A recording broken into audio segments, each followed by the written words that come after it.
Se abre la audiencia en vista pública en los expedientes 4.844-2014 y 4.853-2014, formado por apelación directas de sentencia en amparo en la acción constitucional promovida por el Ministerio Público por medio de la Fiscalía Especial contra la Impunidad, Francisco José Ramón Valdés Pais, representante común, y Diego Moreno Botrán ante la Sala Segunda de la Corte de Apelaciones de Ramo Penal, Narcoactividad y Delitos contra el Ambiente. La Secretaria General Adjunta dará lectura a la relación de las consideraciones y la parte resolutiva del fallo apelado. Asimismo, hará las advertencias reglamentarias de esta audiencia.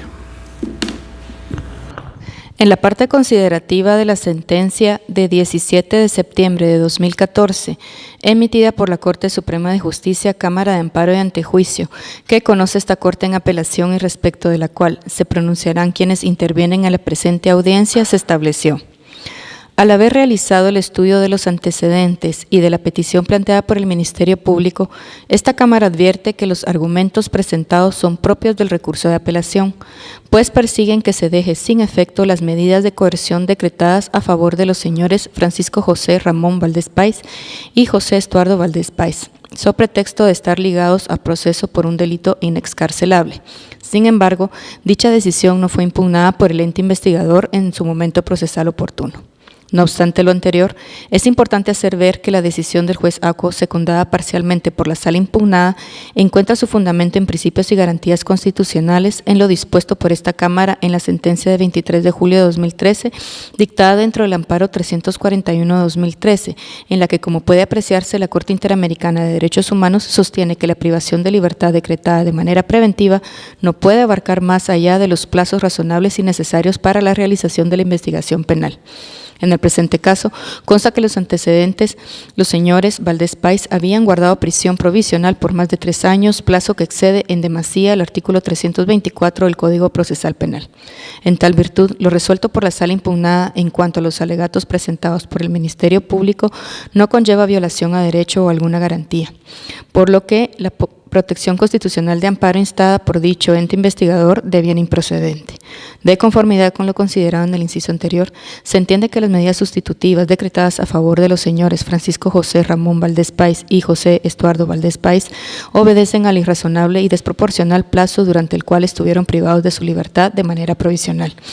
Al llevarse a cabo el análisis del acto reclamado, del auto de primera instancia que lo ocasionó y de los argumentos presentados por los señores Valdés Pais, se advierte que el quid del presente amparo lo constituye la decisión de habérseles otorgado medida sustitutiva de arresto domiciliario dentro del Departamento de Guatemala, puesto que a su criterio ello conlleva violaciones a su libertad de locomoción, cuya garantía es uno de los objetivos de la sustitución de privación de libertad, y a su derecho de trabajo, lo cual indudablemente repercute en su derecho a una vida digna. En apelación, la Sala impugnada reformó el auto de primer grado, indicando que el arresto domiciliario con vigilancia debía ser cumplido dentro del territorio que abarca el Departamento de Guatemala.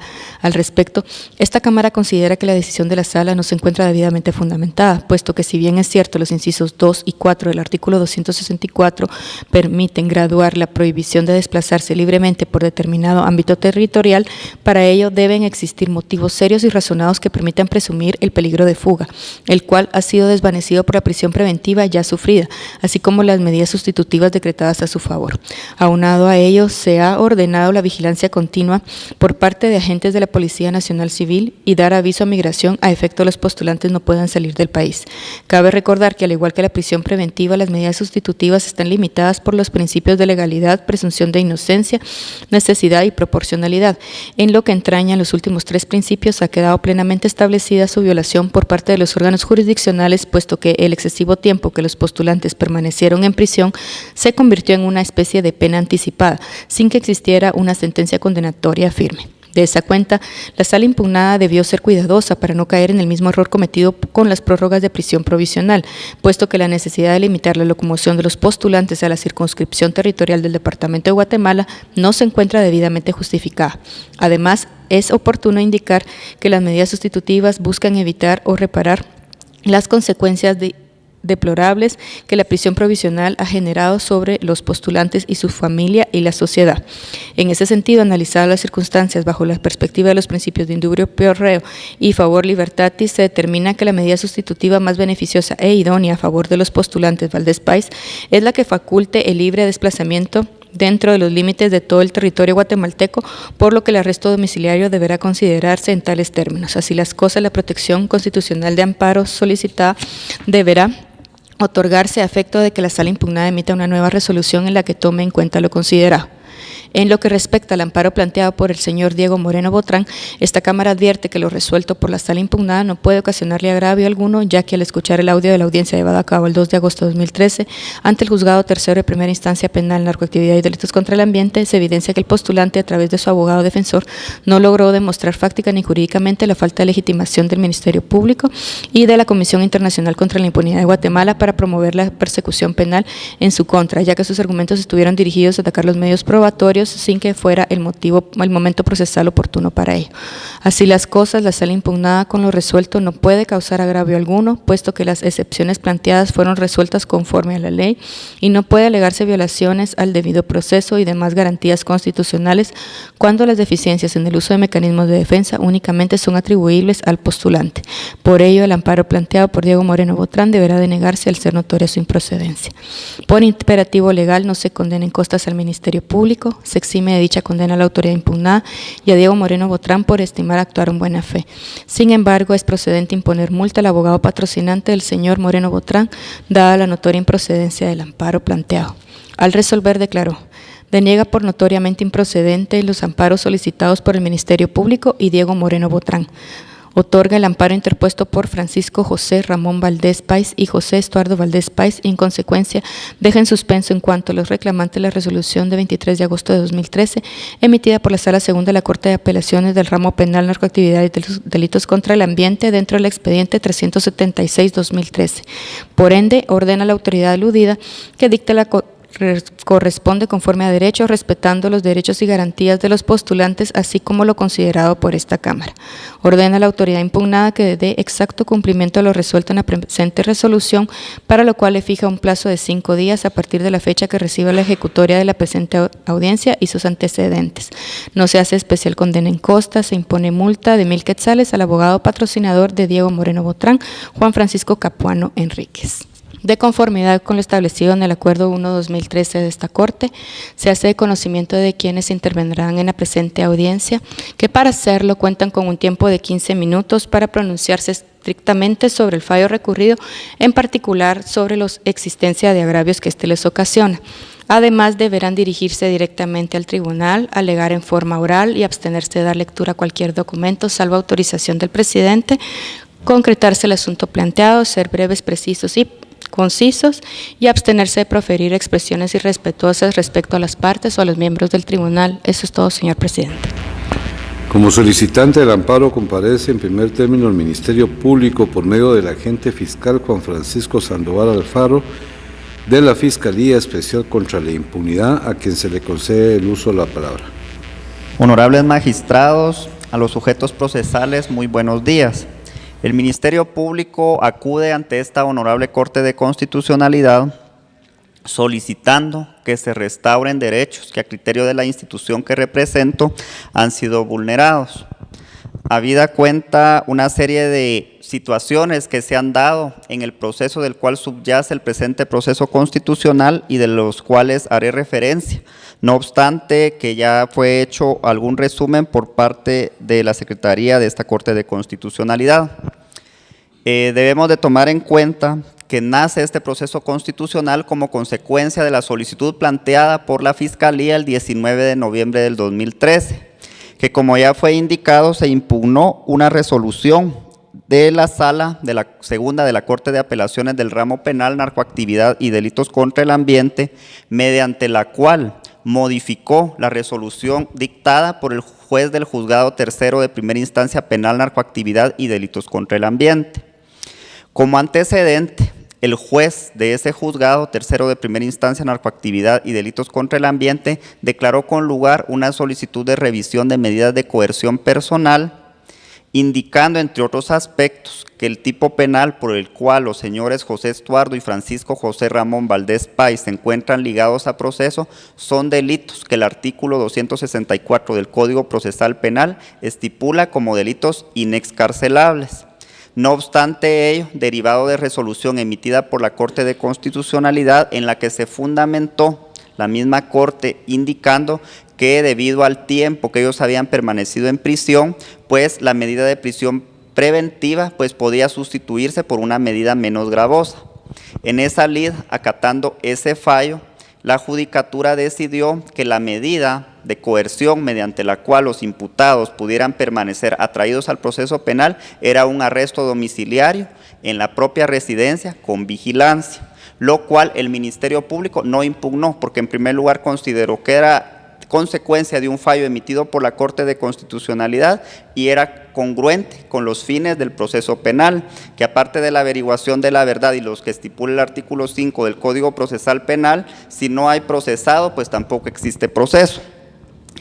Sin embargo, el Ministerio Público observa que las propias personas que habían sido beneficiadas con la resolución del juez del Juzgado Tercero de Primera Instancia Penal, Narcoactividad y Delitos contra el Ambiente, plantearon recurso de apelación. Estaban en todo su derecho porque consideraron de que no era suficiente la protección que había brindado el juzgador en cuanto a haber revocado la prisión preventiva.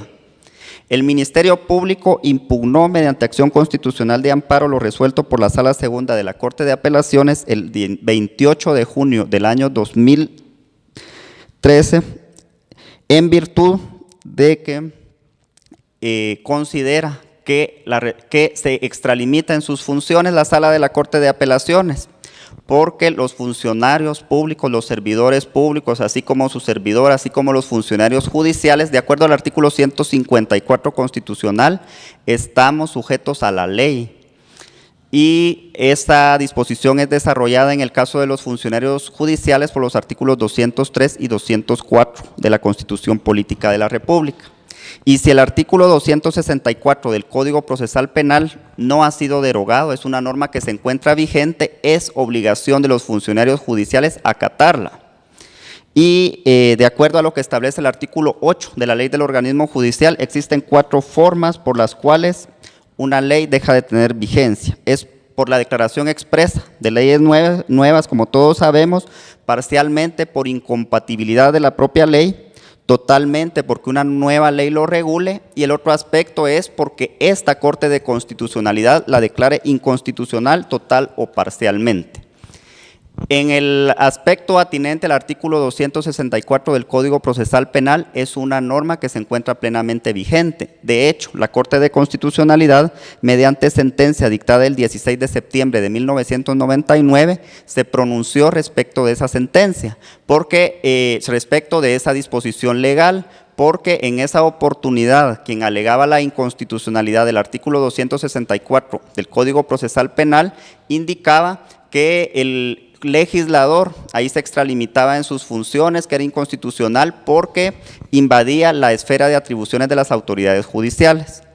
No obstante lo anterior, con buen tino la Corte de Constitucionalidad en esa oportunidad indicó que era necesario que el legislador estableciera determinados tipos penales como inexcarcelables porque eran delitos en los que se determinaba que se hacía sufrir a la persona sufrimientos excesivos, daños físicos, morales de gran intensidad y que se perfilaba en el victimario ventaja sobre la víctima, y por esa situación es que únicamente se expulsó del ordenamiento jurídico como delito de los que llamamos quienes litigamos en el ámbito procesal penal como delitos inexcarcelables al hurto agravado, razón por la cual los delitos contra la vida como el homicidio, el asesinato son delitos que se encuentran aún incluidos en ese catálogo. Debió de tomar en cuenta también la autoridad impugnada que las personas, en el caso de los señores José Estuardo y Francisco José Ramón Valdés Pais, estuvieron prófugos alrededor de 7 meses, que la orden de detención en contra de ellos fue girada el 9 de diciembre del 2009 y posterior a que inclusive había sido decretada la rebeldía, el 28 de junio del 2010, ellos se presentan. Existe un documento ahí que se llama entrega voluntaria, pero es una entrega voluntaria posterior a que ya había sido declarada la rebeldía. Significa lo anterior de que no mostraban intención de ellos estar sujetos a un proceso penal en el que disfrutarían de todas las garantías que la ley estipula. El alegato principal del Ministerio Público es que el agravio que se causa es la vulneración del debido proceso en su vertiente de legalidad instrumental, toda vez que la ley es clara, son delitos considerados inexcarcelables. Y lo que el Ministerio Público alega más aún y razón por la cual planteó el recurso de apelación es que el juez de primera instancia, acatando una resolución de la Corte debidamente fundamentada, pues otorgó un arresto domiciliario con vigilancia en la propia residencia de los acusados. Posteriormente, la Sala Segunda de la Corte de Apelaciones amplía el ámbito en el cual ellos podían gozar el arresto domiciliario, indicando que se debía delimitar a todo el departamento de Guatemala. El departamento de Guatemala tiene alrededor de 2.363 kilómetros cuadrados. Y posteriormente la Corte Suprema de Justicia, además de denegar la acción constitucional de amparo planteada por el Ministerio Público, amplía todavía el ámbito en el cual ellos se pueden movilizar a toda la República de Guatemala, invocando que la restricción que a ellos le había sido impuesta como medida de coerción personal vulneraba los derechos a la libertad de locomoción, a la libertad de trabajo. Sin embargo, se está inadvirtiendo que existe una prohibición legal para disfrutar de esa medida de coerción personal. Y si bien es cierto, ya se les había proporcionado una medida de coerción menos gravosa, pues no hubo ponderación de que el bien jurídico tutelado por el cual ellos están ligados a procesos es un delito contra la vida, y se está hablando de que se vulneró su derecho de locomoción, su derecho de libertad de trabajo. Lógicamente, el proceso penal algunas garantías tendrá que restringir. Significa lo anterior, si hacemos una comparación, que debemos de revisar todos los casos de todas las prisiones del país, porque a todas las personas que están detenidas por delitos contra la vida se les está restringiendo también el derecho de trabajo y la libertad de locomoción. Implica lo anterior que no se pudiera satisfacer los fines del proceso penal porque existe antecedentes de que las personas no han mostrado voluntad de ser sometidos a un proceso penal. En ese orden de ideas y para concluir, honorables magistrados, es la petición de la Fiscalía, que es la Corte de Constitucionalidad como máximo tribunal que debe de velar por que se cumpla con la Constitución de la República, con las leyes del país, solicita atentamente que declare con lugar el recurso de apelación que la Fiscalía interpuso en contra de la sentencia dictada por la Cámara de Amparo y Antejuicio de la Corte Suprema de Justicia el 17 de septiembre del 2014, específicamente los numerales romanos 1 y 2, y que en ese sentido se otorgue la acción constitucional de amparo promovida por el Ministerio Público por medio de la Fiscalía Especial contra la Impunidad, y en el mismo sentido se deniegue la acción constitucional de amparo promovida por Francisco José Ramón y José Estuardo Valdés Páez. Muchas gracias. Como solicitante al amparo también comparece el señor José Estuardo Valdés Páez, representante común, quien actúa con el patrocinio del abogado Juan Francisco Capuano Enríquez, a quien se le concede el uso de la palabra. Muchísimas gracias, honorable y máximo Tribunal Constitucional. Muy buenos días, demás sujetos procesales y público presente. El tema de hoy es de naturaleza constitucional y penal. Los subtemas son prevalencia de los tratados internacionales en materia de derechos humanos sobre el derecho interno, la duración de la prisión preventiva dentro de los estándares de derechos humanos, la razonabilidad de las medidas de coerción y los actos consentidos. Y empezamos de la siguiente manera. El 21 de junio del 2013, esta honorable Corte Constitucionalidad marcó un hito histórico. Nunca antes en la historia de este honorable y máximo Tribunal Constitucional se había hecho prevalecer el artículo 7.5 de la Convención Americana sobre Derechos Humanos o Pacto de San José de Costa Rica. Por primera vez se hace valer el principio de derecho a una justicia pronta y cumplida. Y eso contrapone el artículo 7.5 citado contra el artículo 264 del Código Procesal Penal, que establece los delitos inexcarcelables. ¿Qué es lo que menciona el artículo 7.5? Que si el Estado es moroso judicialmente, entonces no puede mantener preso indefinidamente a una persona. Esto nace en virtud del principio aquel de los presos sin condena que se dio mucho en los años 70 y 80 por los presos políticos.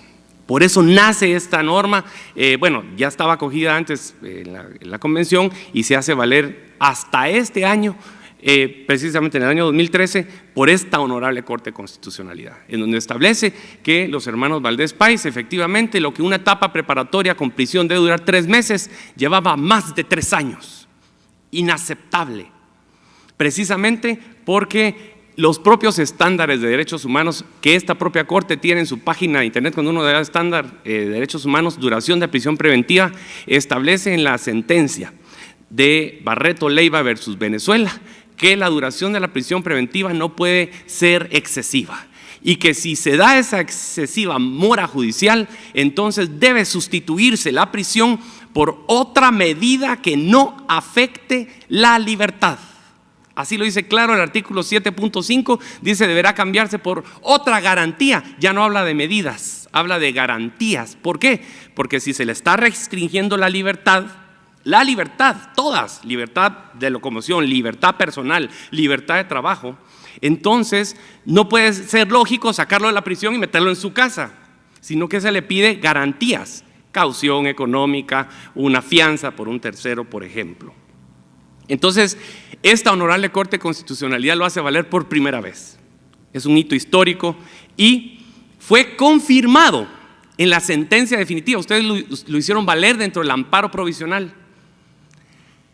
Luego fue confirmado en la sentencia definitiva que dictó la entonces también Cámara de Amparo y Antejuicio de la Corte Suprema de Justicia dentro del amparo 341-2013. Que por cierto, nadie apeló. Ni la CICIG, ni la Fiscalía Especial del Ministerio Público, ni la Fiscalía de Asuntos Constitucionales, nadie apeló esa sentencia de amparo. Fue un acto consentido, como bien lo escuchamos ya. Efectivamente consideraron que había un exceso en la prisión y por lo tanto no podía sostenerse. Y entonces se ejecuta o se hace valer la norma internacional del artículo 7.5 del Pacto de San José. Si revisamos ese amparo, que desafortunadamente no les llegó porque nadie apeló, pero sí tienen la apelación del amparo provisional donde se marca el hito histórico, que es el expediente 1490-2013.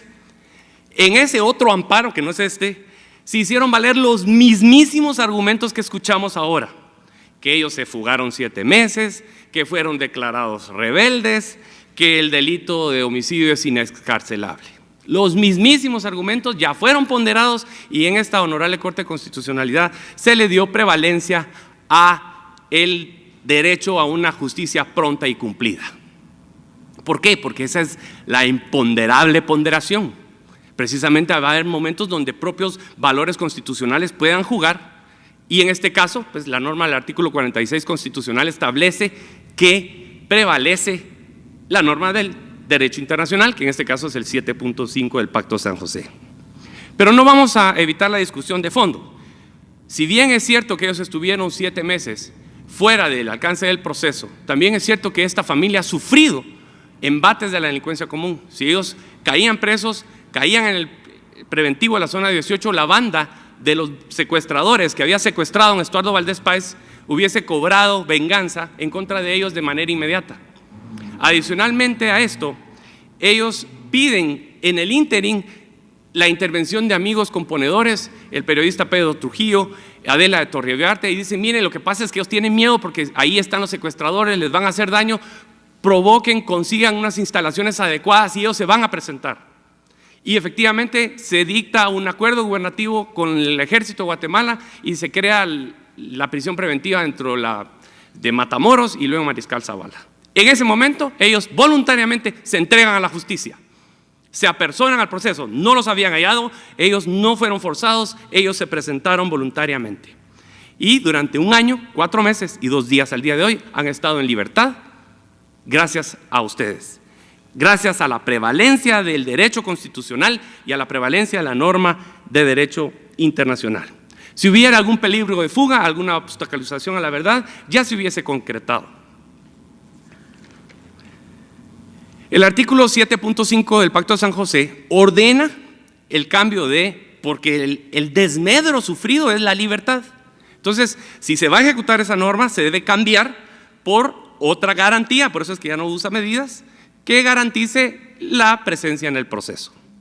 Y por eso es que el juez contralor les plantea o les impone una caución de 1 millón de quetzales en un delito no económico donde no hay parte que está pidiendo agravios o indemnización o la acción reparadora digna. 1 millón de quetzales, eso aseguró su presencia en el proceso. Esa era suficiente, pero no. Adicionalmente le pone arresto domiciliario dentro de su casa, a pesar que se les dijo, miren, ellos trabajan en Santa Rosa, trabajan en el Puerto Barrios, tienen que atravesarse todo el país. Han estado presos 3 años, gastos honorarios, la prisión, necesitan producir. Y por lo tanto, como se dictó de esa manera, se plantea la apelación genérica, la sala considera que efectivamente hay una violación y les amplía solo al departamento de Guatemala. Entonces no era lógico decirle, mire, si me está reconociendo que hay una violación, que hay un desmedro a la libertad, era lógico que me diera todo el territorio si está la garantía de 1 millón de quetzales. Se plantea la acción de amparo ante la Cámara de Amparo y Antejuicio, que es la que estamos conociendo hoy, donde se reconoce, tal como se escucha, que efectivamente no es razonable. Si ellos ya venían sufriendo un desmedro a su libertad, esa libertad incluye todo. No dice el artículo 7.5 que solo se sustituirá a la libertad física, no, dice su libertad. Libertad de trabajo, libertad de locomoción. En ese sentido de idea, si el miedo es de que no lleguen a fronteras porque se pueden ir en el edificio Géminis, en el helipuerto, se puede acceder a otro país directamente por medio de una nave. De ahí que el Tribunal ACUO, con sentido propio, otorga el amparo y amplía el territorio a toda la República de Guatemala. Y aclara que efectivamente es porque el 7.5 fue el que se enforzó, se hizo valer. Entonces, ¿dónde está el agravio causado por el Tribunal ACUO al Ministerio Público hecho valer en la apelación? Vamos a analizar los puntos. Primero, que el delito de homicidio es inescarcelable. Ya dijimos que hay una prevalencia de la norma internacional y que esto deviene a que es peor tener presos sin condena en los presidios a tener una norma que dice que tal y cual delito no es excarcelable. No es lógico que, por ejemplo, alguien con un genocidio ligado a proceso ande con medida sustitutiva por 1.200 muertes y uno que tiene una supuesta muerte porque hay una presunción de inocencia tenga que estar ligado a proceso a pesar de haber estado preso ya 3 años y más.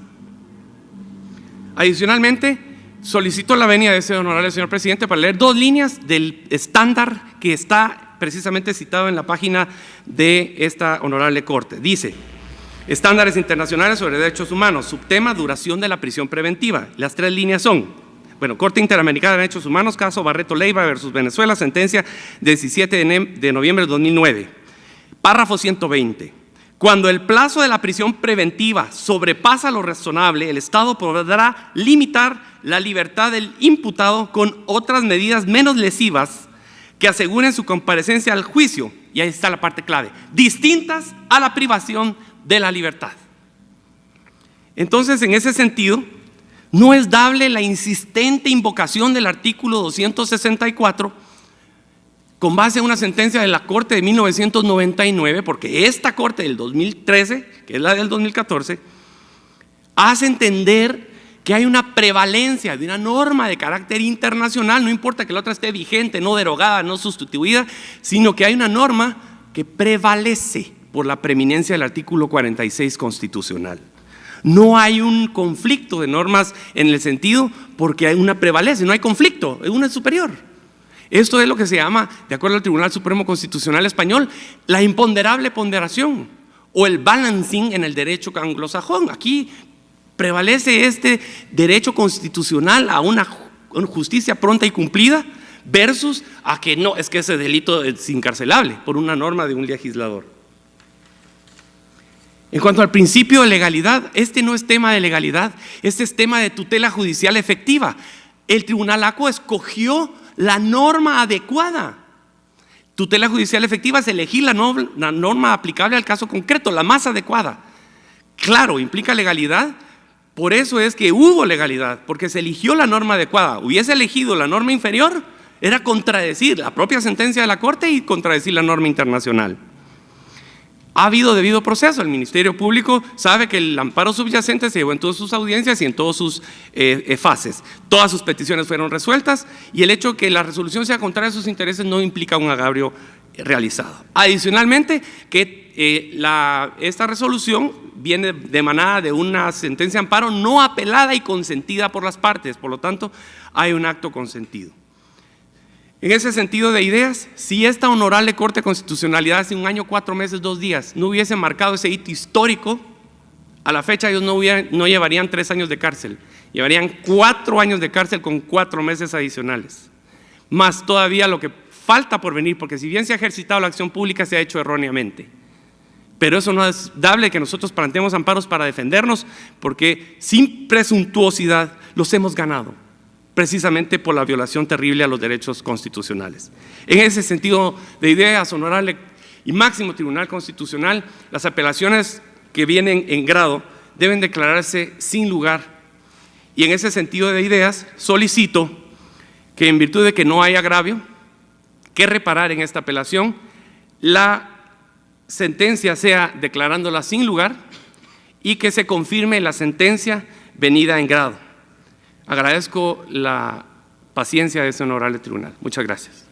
Como tercero interesado comparece la Comisión Internacional contra la Impunidad en Guatemala por medio del mandatario judicial con representación Luis Fernando Orozco Álvarez, a quien se le concede el uso de la palabra. Gracias, señor presidente, honorables magistrados, demás personas presentes, muy buenos días.